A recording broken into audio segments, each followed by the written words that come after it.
Hello, it's Dr. Ronald Lett from the Canadian Network for International Surgery. We are on to lesson 5 on our series on minor surgery. We're finally to minor procedures. We have a teaching board. It has 4 different types of pathology on it. A subcutaneous lesion, an intradermal lesion, an epidermal lesion, and an abscess. Each one of these has a different incision and a different use of local anesthesia. So I want you to pay attention as we go through the 4 different possibilities. The first lesion that we're going to excise is a subcutaneous lesion. A very common subcutaneous lesion is a lipoma, and we have a simulation of a lipoma here. For subcutaneous lesions, we infiltrate the skin in a linear fashion.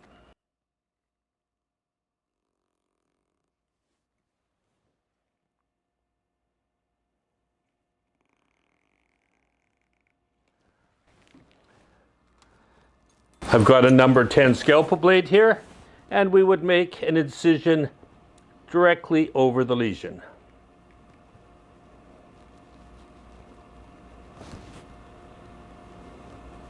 Going through the epidermis, the dermis, and as we enter the subcutaneous space, we'll see the lesion. I'm going to try and dissect out this simulated lipoma.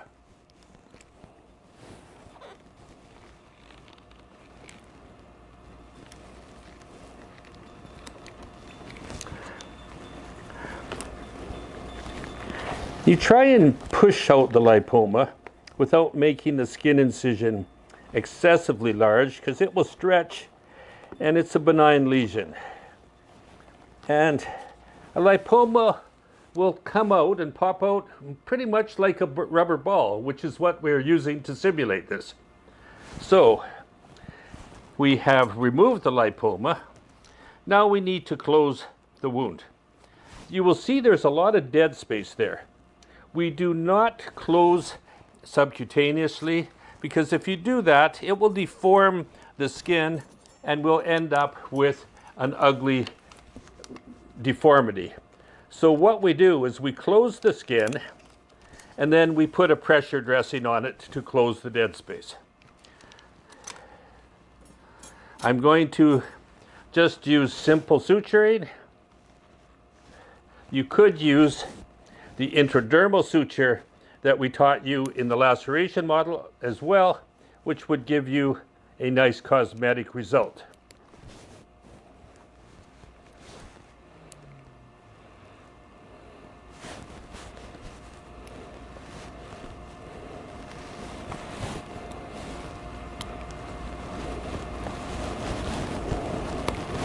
There's a bit of tension there, so I had to lock the suture to get it to stay closed.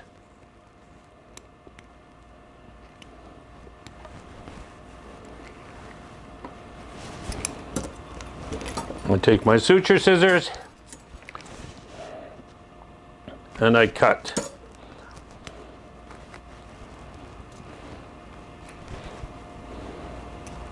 You can see the skin is folded a bit there. I just put it into place. Your suturing is to hold things together. It's not healing in itself. The body does the healing. So just make sure that the skin edges come together nicely and leave the rest to nature.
So we've completed the first minor procedure. We've excised the subcutaneous lesion, we've removed it, we've closed the skin. We would put a pressure dressing on it because there is a bit of dead space that is a result of the size of the lesion. We are going to our second type of procedure. It's an intradermal inclusion cyst. The pathology in this situation is that the epidermis actually gets beneath the epidermis and collects dead cells and forms a cyst. So when you look at the lesion, you will see that there is a very small connection between the underlying lump and the skin. You must remove that connection or it will recur. Patients tend to like successful surgery that doesn't require repeat, especially on minor surgery. Now, unlike the previous procedure where we made a linear incision, we have to make a small elliptical incision to include that punctum, as it's called. And we do a bit of what would be called a field block, making an infiltration of anesthesia around the punctum. And then we go a little bit more distally, because what we're going to do here will be an elliptical incision rather than just a straight transverse incision. The ellipse does not have to be large. It just has to include the punctum.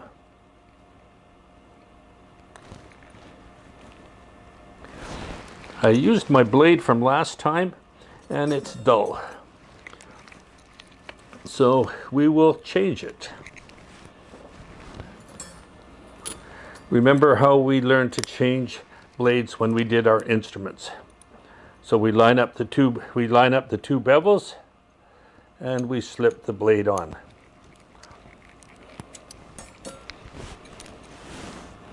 So let's go again. A small ellipse including that punctum, which you can see there.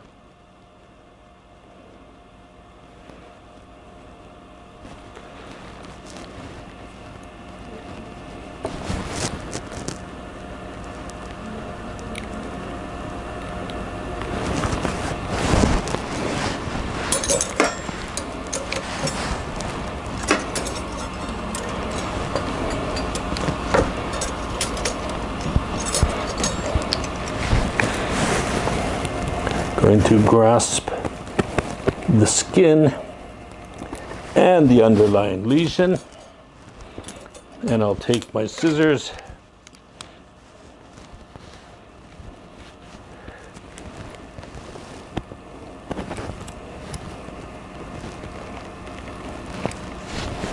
and I'll dissect it out together.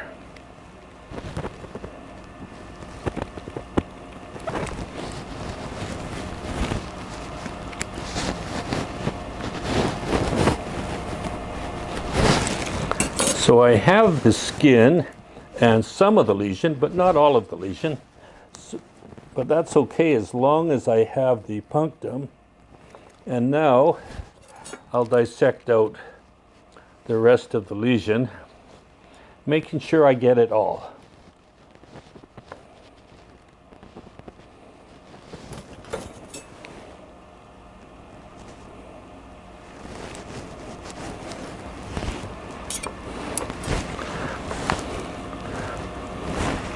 So we have removed an epidermal inclusion cyst with the punctum and have an elliptical incision.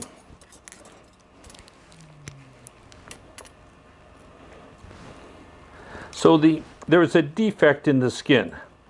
There's a number of ways of approaching dealing with the defect. Let's just divide and conquer. Let's start. Well, I see a tiny bit of tissue from the, so I remove that. Let's go right in the center.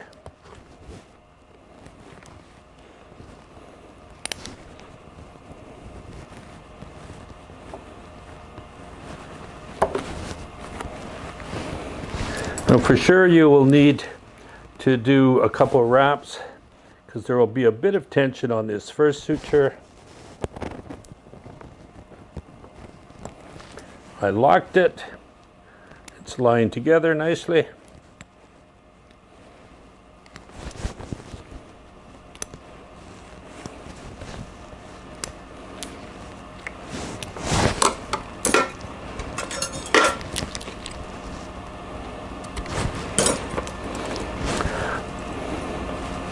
You might get away with just that one suture, but I'm going to just put one above and one below.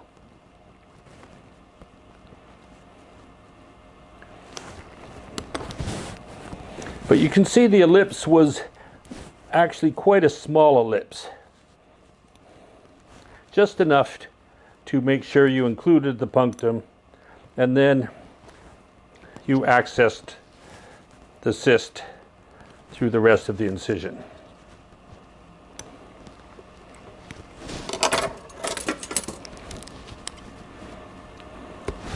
For this type of suturing, you wouldn't necessarily want to do anything but simple sutures. The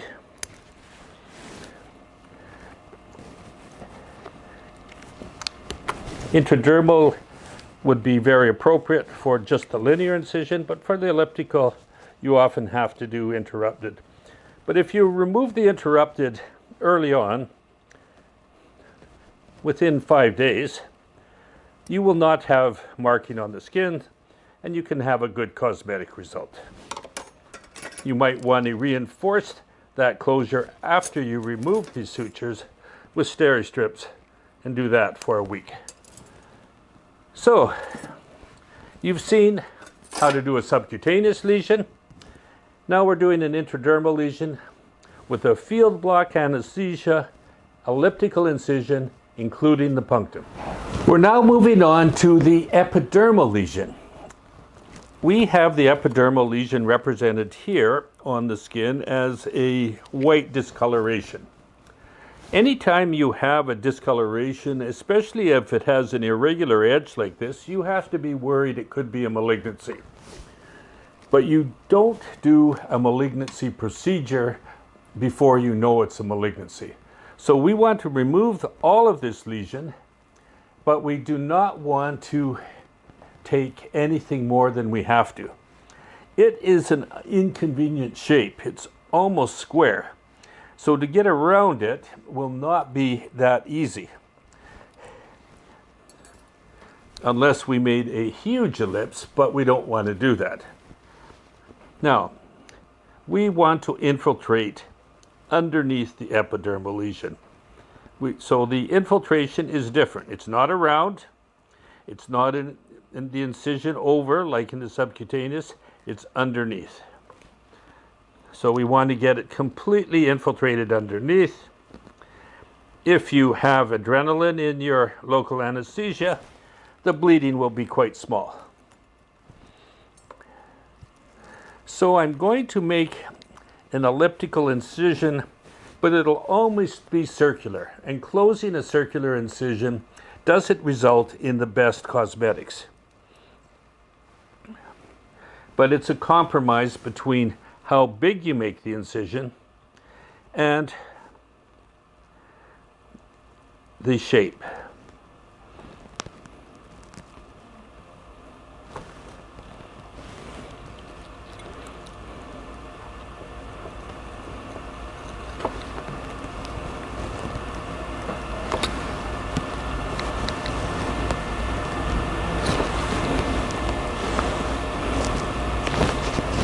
So I am just removing the lesion and the skin, nothing deeper, because it's just an epidermal lesion.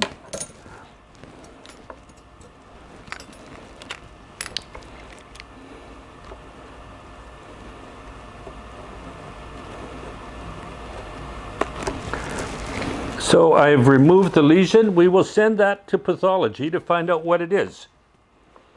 Now we need to close it. This ellipse is not too bad. So let's do it again with starting in the center. But remember, the previous very minor ellipse for the epidermal inclusion cyst was quite easy to close. This one will be a bit more of an effort to get the skin to come together.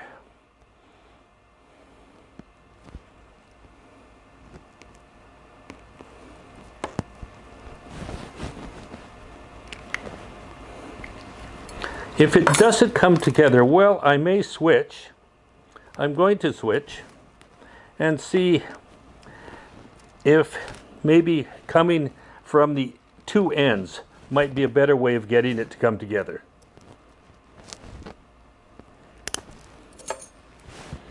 So we'll gradually get it together. And I may switch to a vertical mattress to give some more results as well. So we're starting at one end.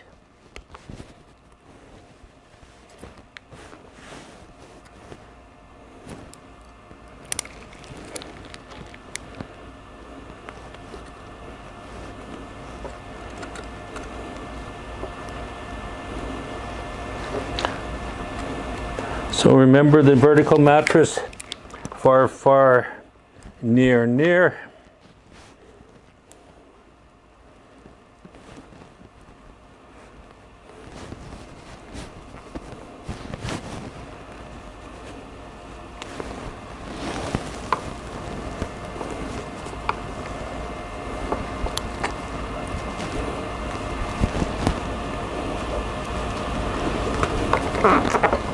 And I've locked it.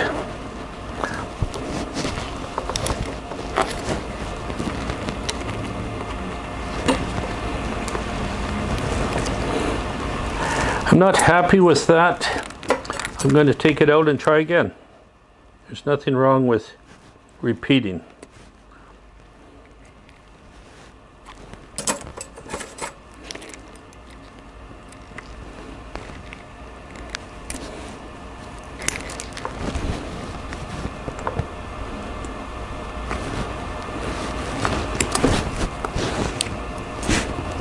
So far and far.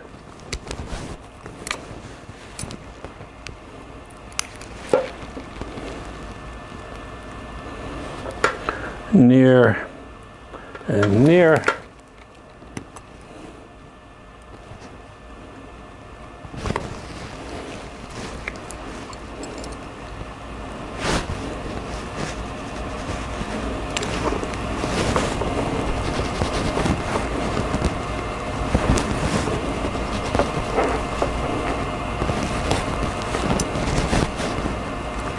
Just trying to make sure it stays in place.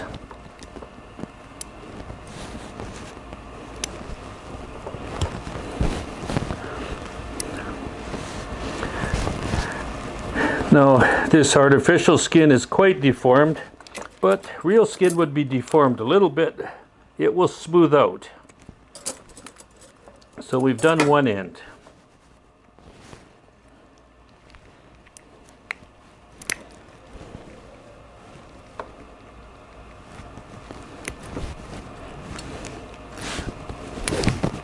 We've got a bit smaller ellipse to deal with now.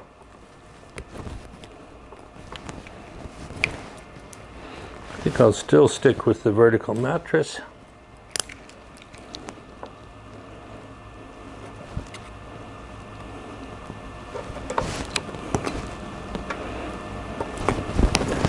Far, far, near, near. Double throw.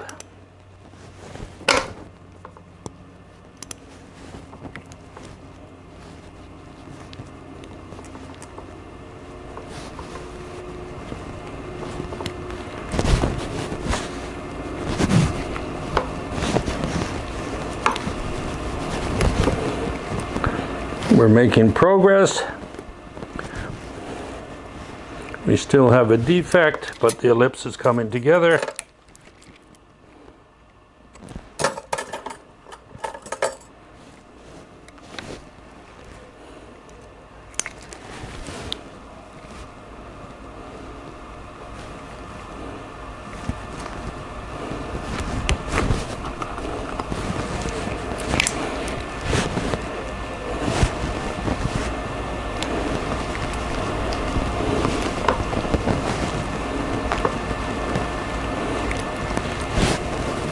I'm going to try and cheat and see if I can get that to come together. I did. It slipped.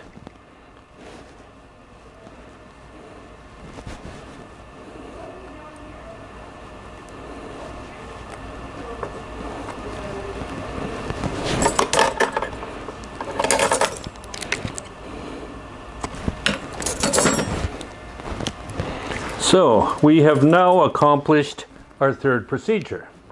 We have done a biopsy of a inconveniently shaped potential cancer and closed it with closed the ellipse with a little bit of tension and a little bit of deformity.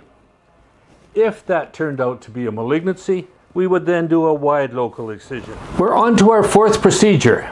This is drainage of an abscess. Abscesses are a very common problem. Everybody that deals with patients and on the front lines really needs to know how to drain an abscess. The actual procedure of draining an abscess is easy. The problem is the anesthesia. It's not difficult, but you have to realize that pus, which is what is inside the abscess, alters the anesthesia, and the end result is that you do not have effective anesthesia. So for abscess drainage, you do not use a local infiltrate. You use a field block. What is a field block? It's going around circumferentially to anesthetize the skin in a complete circle around your abscess, no matter where it's located. On an extremity, on the breast, in the perianal area, you have to get completely around it. You can't leave even a little bridge of unanesthetized skin.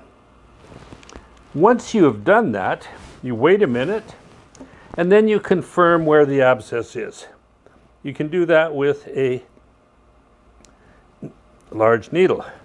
You can put it in, aspirate, and if you can get a bit of fluid, that will confirm where you are. You can make a cruciate incision to make sure that you get the abscess not only opened, but you want it to stay open. So unlike the other procedures where we are trying to get the skin to close nicely, here we want it to stay open so that the abscess will drain. So I've made a cross-like incision. I can actually then plunge into the abscess with a number 11 blade. It's not necessary to have a number blade, but it's nice. You get into the abscess. Again, you extend the cruciate incision, and you get drainage of the pus. You would put your finger in to make sure that all corners of the abscess are opened, and you get it drained.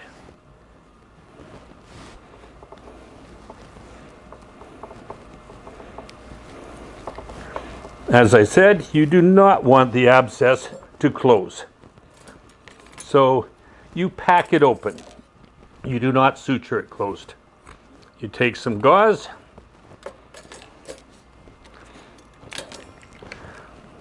you put your artery forceps in it to make sure that every corner is open.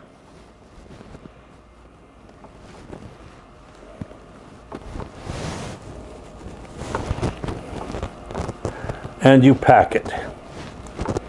And you leave that in for about 24 hours. Then you remove it, irrigate it, and you pack it again. And you keep packing it every day until the cavity disappears. So that is drainage of an abscess. We have come to the end of lesson 5.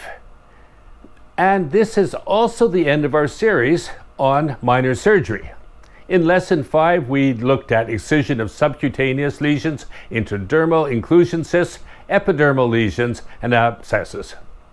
We learned that the anesthesia is different. For subcutaneous and epidermal lesions, we use infiltration local anesthesia. For intradermal inclusion cysts and abscesses, we used field blocks. Remember, there's other videos in these series which I would encourage you to review. We looked at instruments, needles and sutures, instrument handling and knot tying, and lacerations. Thank you for watching. I hope you have learned well and will be able to apply what you've learned to your patients in future practice. Thank you for watching, and please follow us on Facebook, Twitter, Instagram, and be sure to subscribe and like us on YouTube. If you would like more information about CNIS or on how to become our member, please go to www.cnis.ca.